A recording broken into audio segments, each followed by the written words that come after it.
For 10 years, I cooked their meals, raised their kids, and cleaned every inch of that house without asking for anything. Then I had a spinal injury, and just like that, they kicked me out. My own family said I was a burden.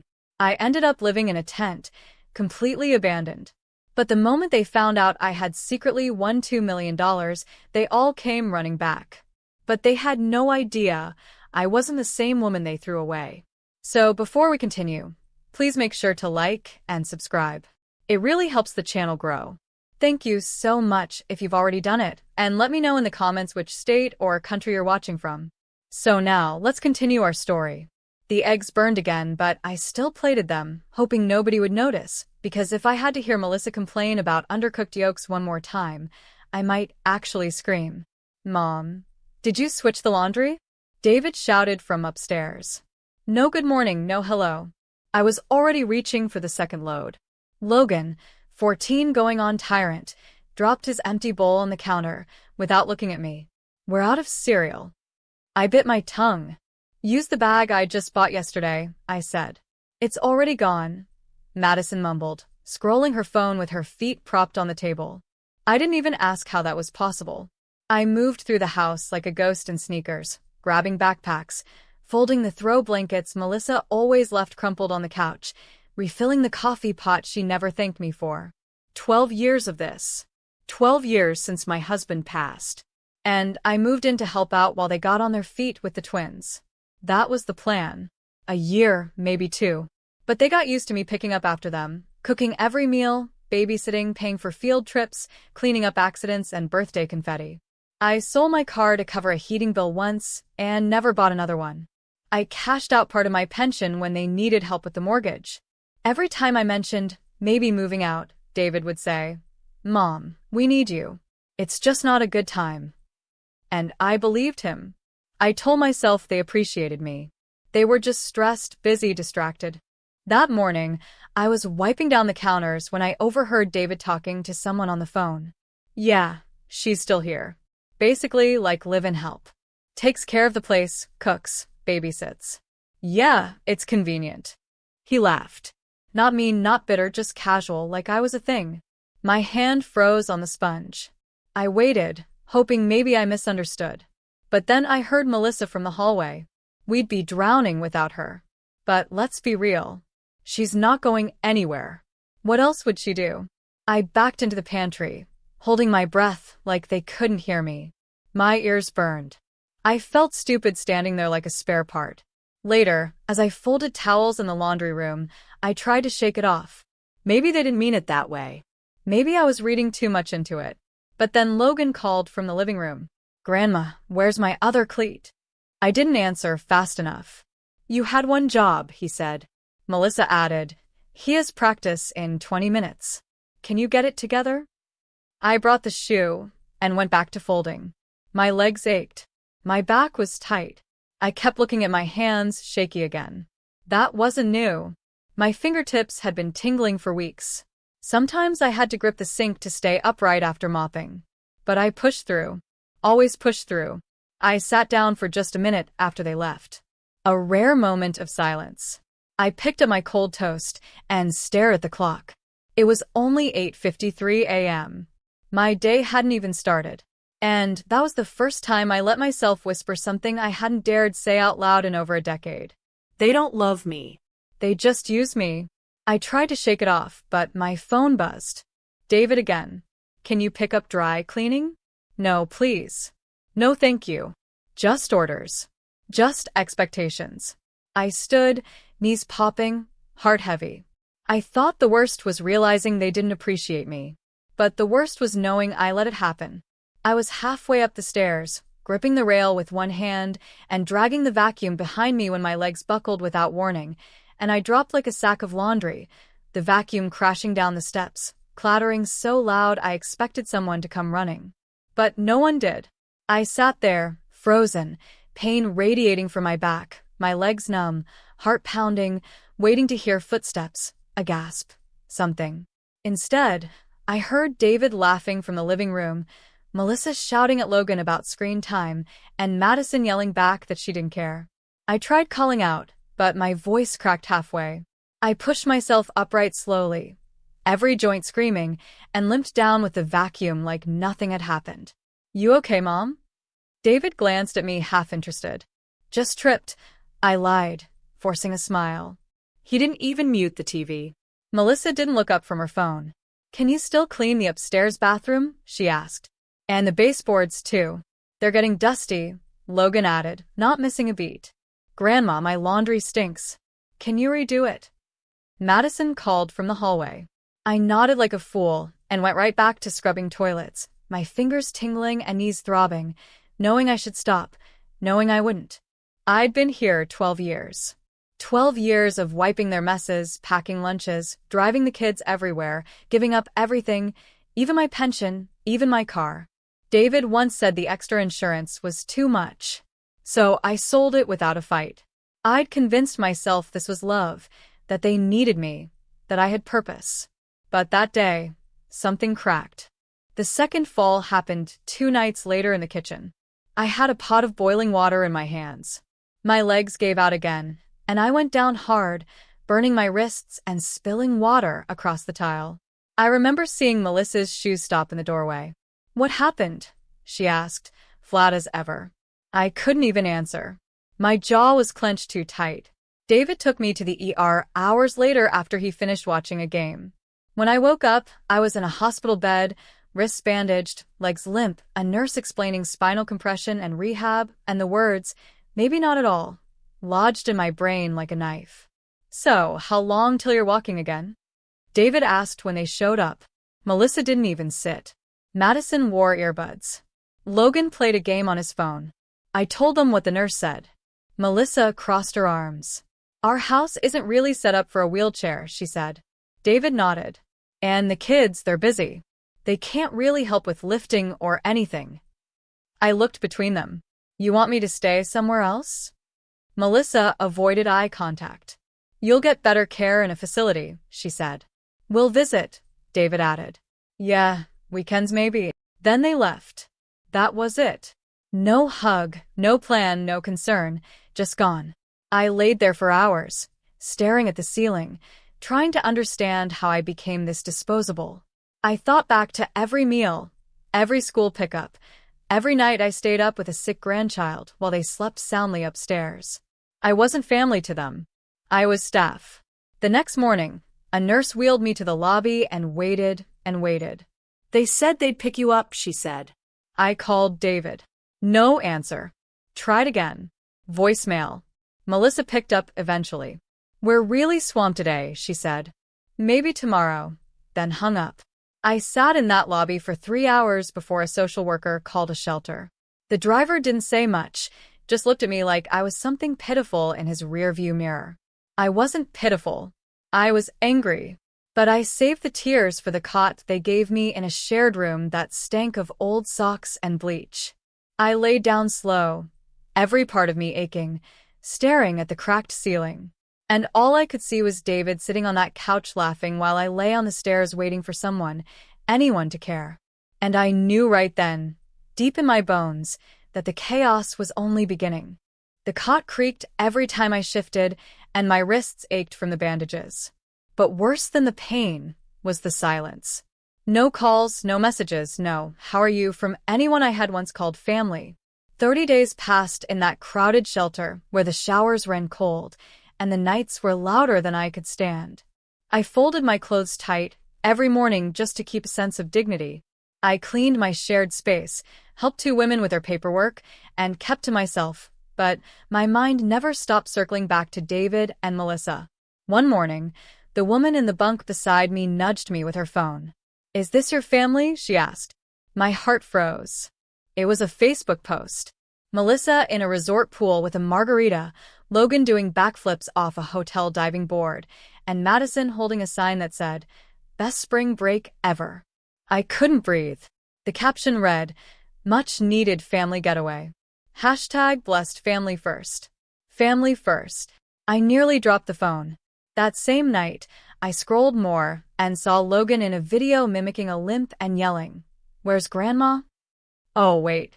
Rehab kicked her out. While Madison laughed in the background, I felt my cheeks flush hot. They think it's funny, I whispered to myself. They think I'm a joke. I spent the next morning in the shelter's common room filling out forms for disability and housing assistance. A staffer named Renee sat beside me. "You've got no one?" she asked gently. "No one worth calling," I said. That was the first time I admitted it out loud. Renee helped me submit everything. She even found a temporary housing lead. I thanked her, hands shaking, eyes dry for once. That night, I wrote down every memory that hurt. Every time Melissa called me lazy. Every time David brushed off my pain. Every time the twins used my body as a step stool for their own comfort. I wasn't just keeping a journal. I was building a case. I'd been thrown out like trash. And they were drinking cocktails in paradise, posting selfies with fake smiles and zero guilt. I knew then I wouldn't let them get away with it. I was done playing the humble maid. I was done being quiet. The next morning, as I waited for my ride to the housing office, I noticed something. A message from David. "Hey, Mom. We've been thinking about you. Can we talk?" I stared at the screen, heart pounding, stomach twisting. They didn't miss me. They missed something else. And I was going to find out exactly what. I didn't even respond to David's message at first. Just stared at it like it was some kind of test, like if I answered it, it would prove I was still desperate enough to let them reel me back in. But curiosity chewed at me. I finally texted, "What do you want to talk about?" His reply came fast. "Can we meet just for coffee?" I agreed, but not because I missed them. I needed to know. He picked a diner near their house like nothing had changed. When I wheeled myself inside, he looked up from his phone, gave a weak smile, and said, "You look good, Mom." I ignored the lie. "Say what you came to say." He cleared his throat. "Melissa and I were thinking, you've got good credit, right?" My stomach twisted. "What's this about, David?" He shifted in his seat. "We're trying to refinance the house just for a short while. If you could co-sign." I laughed once sharp. "You kicked me out, and now you want my signature?" He leaned in. "You were never kicked out. It was just a misunderstanding." I stared at him, seeing straight through the fake concern. "You abandoned me at the hospital, David." He sighed. "We didn't have a choice, okay? It was a tough time." I bit my tongue until I tasted metal. "And spring break in Florida? That looked tough." His face twitched. "We needed a reset for the kids." I shook my head. "You didn't come here to apologize. You came to use me again." He reached across the table. "Mom, please. If the bank sees your name..." I pulled my hand back. "No." He blinked. "Just like that. Just like that." My voice was calm, but inside I was screaming. He leaned back, cold now. "Don't forget who took you in after Dad died." I stood, or tried to. The chair jolted, and my body reminded me what it had lost. Still, I met his eyes. "Don't forget who kept your house running for 12 years while you watched TV." He didn't respond. I rolled myself to the door, trembling. Outside, I called Renee. "You were right," I said. "They're not done using me, but I'm done being useful to them." She was quiet for a beat, then said, "Want to come by the office? I've got something for you." I hung up, chest pounding. That meeting didn't break me. It lit a match under everything I'd buried. Whatever Renee had waiting, I knew one thing for sure. I was done pretending I owed them anything. Renee slid a stack of documents across the desk, her face tight. "You're going to want to look at this carefully," she said, and I knew from her tone it wasn't good. I flipped through the pages, confusion turning into nausea. My name, my social, my old bank, withdrawals, transfers, signatures I didn't recognize. "What is this?" I whispered. Renee's voice softened. "Your son had access, right?" My throat went dry. Years ago, after my husband passed, he said he'd manage things while I settled in. She nodded slowly. "It looks like he never stopped." The numbers blurred. $800 here and $200 there. Big chunks when I was in the hospital. My heart pounded. "He drained it." She looked at me. No easy way to say it. "It's gone." I sat back, lightheaded. That was all I had. Every penny I saved, my retirement, my cushion. I clenched the armrests. He said he loved me, that I was part of their future. Renee touched my hand. You need to report this. He's my son, I muttered. Exactly why he thought he could get away with it.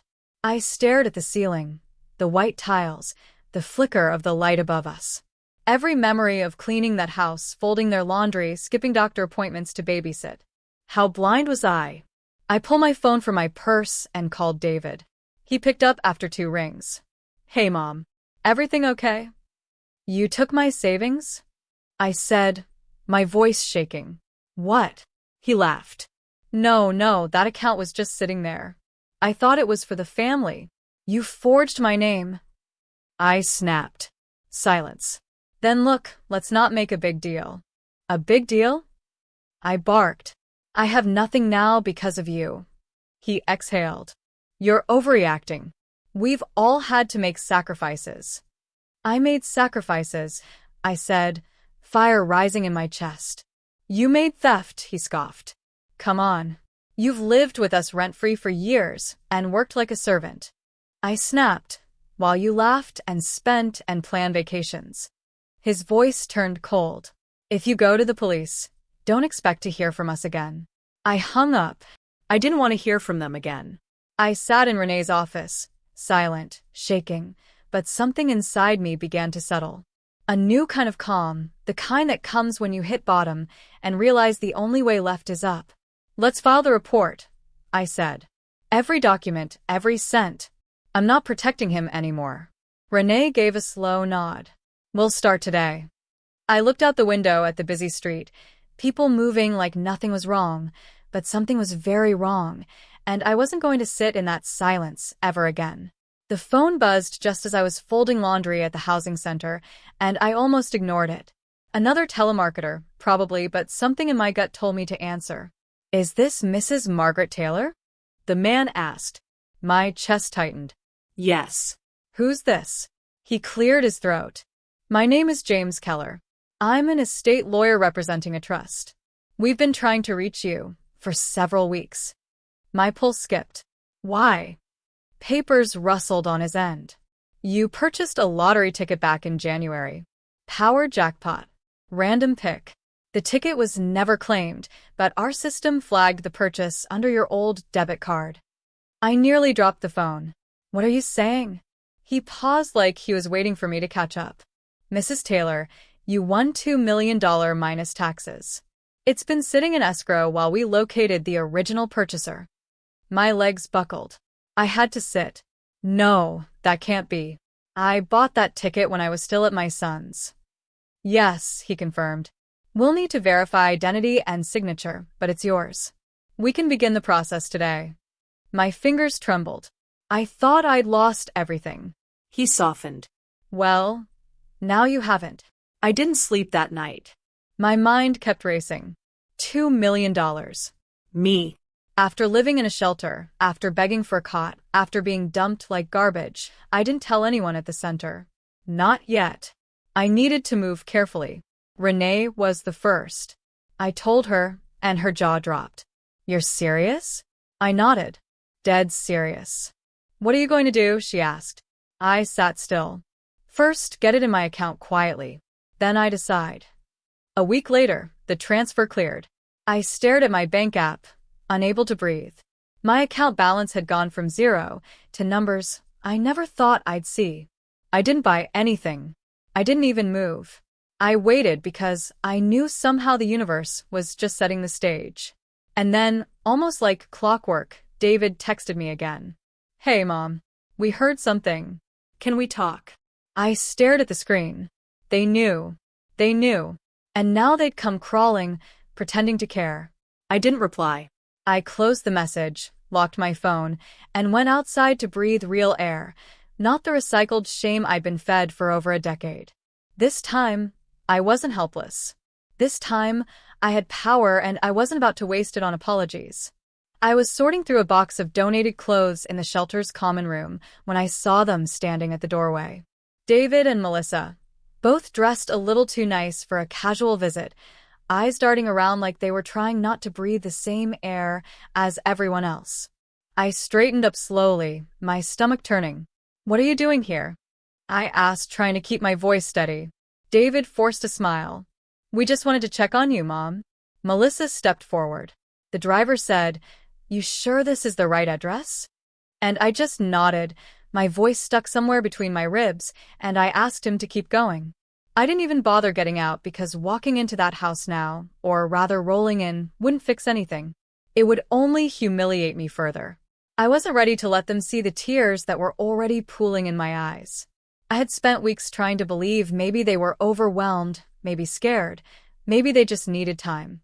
But watching them throw a celebration on the same day they knew I'd be passing by, at the same time I'd always returned home after Sunday grocery runs, wasn't just cruel, it was calculated. I called David. "Hey, Mom." He answered too brightly, and I said nothing for a second too long. "Are you having people over?" There was a pause.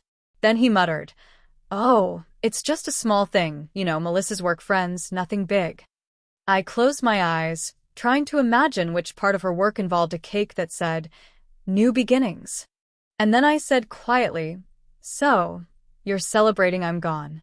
He sighed like I was being difficult. "Mom, don't make this into something it's not." "David," I said, my voice trembling. "I'm sleeping in a shelter, wearing clothes someone donated. I have a pressure sore on my back from sitting too long without proper padding. And you're eating cake in my kitchen." His voice snapped. "It's not your kitchen anymore, Mom. You gave that up when you couldn't help." I didn't answer. I couldn't. I just hung up. My hand was shaking so hard the phone almost fell to the floor of the van. The driver said softly, "You want me to take you somewhere else?" I whispered, "Anywhere," and stared out the window while my throat burned. For a second, I imagined walking again, barging through that door and flipping the damn cake onto the floor, watching their faces freeze with shock. But the truth is, I was too tired to keep fantasizing about justice that wasn't coming. At least not yet. That night, back at the shelter, I lay awake, the cot digging into my side. I replayed every moment I'd scrubbed that house clean. Every time I'd watched Logan sleep through fevers, every braid I'd done in Madison's hair, every time Melissa snapped her fingers instead of saying thank you, and David, my own son, letting it all happen. I remembered the day I sold my wedding ring to cover their mortgage payment. I remembered him hugging me after and saying, "You're a blessing to us, Mom." And now I was a burden, a body, an expense. I stared at the ceiling and whispered to no one, "I won't stay down." I didn't know how yet, but I knew one thing with absolute certainty. Something had shifted inside me tonight. It wasn't just sadness anymore. It was something sharper, and I wasn't going to let them keep dancing while I disappeared. The shelter was quieter than usual, which made the sound of her heels on the tile echo like a warning. And when I looked up and saw Melissa standing there, arms crossed, purse clutched tight to her side, I thought for a second my heart might stop. Because after everything, after weeks of silence and blocked calls and a family-wide vanishing act, the last person I expected to come looking for me was the one who wanted me gone the most. I stayed seated, watching her like a stranger, letting the silence stretch until she finally said, "We need to talk." I let her words hang in the air, gave her nothing, because I had nothing left to offer her but stillness. She shifted on her feet before finally sitting down across from me, eyes darting to the peeling walls, the scuffed linoleum, the women watching from behind the curtain in the hallway. "David doesn't know I'm here," she said, like that was supposed to soften me. "Then why are you?" I asked. She flinched but recovered fast. "I thought maybe we could figure out a way to move forward." And when I raised my brow, she added, "I mean, not like before, but civil, respectful. The kids miss you." I almost laughed. "Respectful? You kicked me out of my son's house like trash. You celebrated my absence with cake." Her voice dropped, annoyed. "It wasn't like that." "Then explain it to me." She looked down. "You being there was a lot. You were everywhere. It felt like the house wasn't mine." "It never was," I said. "I paid for it, cleaned it, raised your children in it." She swallowed hard. "That's not fair." I leaned in.